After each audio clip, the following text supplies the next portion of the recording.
Now, if Jay Weatherall's power plan ever takes off, when astronauts look down on South Australia, they won't just see the Marie Man, but the world's biggest battery bank to prop up our energy needs. However, one expert warns battery technology is evolving at such a rate that our system could be obsolete before it's even turned on. Here's Rodney Lose. We'll be giving landowners 10% of our royalties for all productive wells in South Australia. It's been an interesting week for South Australia's power politics. From the Treasurer looking to turn us into the down-under version of the Beverly Hillbillies. We'll go back to the time where if you find oil or gas on your land, it'll be something you celebrate. And then one day he was shooting at some food, and up to the ground come a bubbling crude oil, that is, black gold. To the Premier being wooed by America's Tesla founder, Elon Musk, with what he could do with batteries in the state. Jay Weatherall keen to become Australia's Energizer Bunny. Today we're announcing an expression of interest for the nation's largest battery. The battery will take renewable energy and store it and then play it into our electricity market at the time when we need it.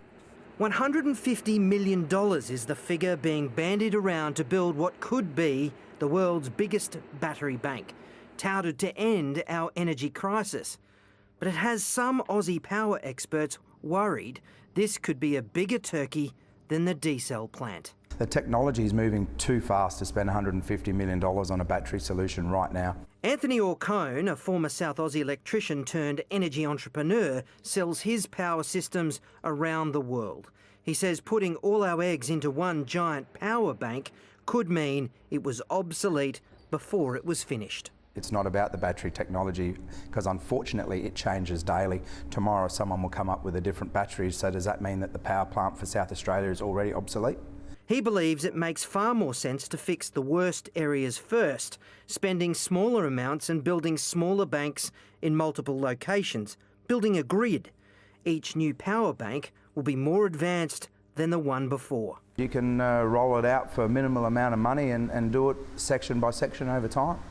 Anthony, whose company Green NRG holds 23 patents and design registrations in Australia and overseas, says the key to this working is not the batteries, which wear out and create pollution issues at best about every 10 years, but the control systems.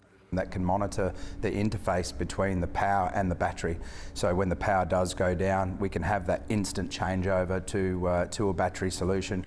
His company designed this mini power station for McDonald's and is now rolling out smaller versions for domestic use. The whole state of South Australia surely doesn't have the same issues. It's been marked as a whole state issue, but it's not the case. I think we need to go back to the core, find out which are the worst suburbs and areas that are affected by these issues with no power. He says whoever the government gets, make sure they get an ironclad warranty. It's a big call for Tesla, and I think the call is not just for Tesla's sake, but many companies in South Australia can offer the same result.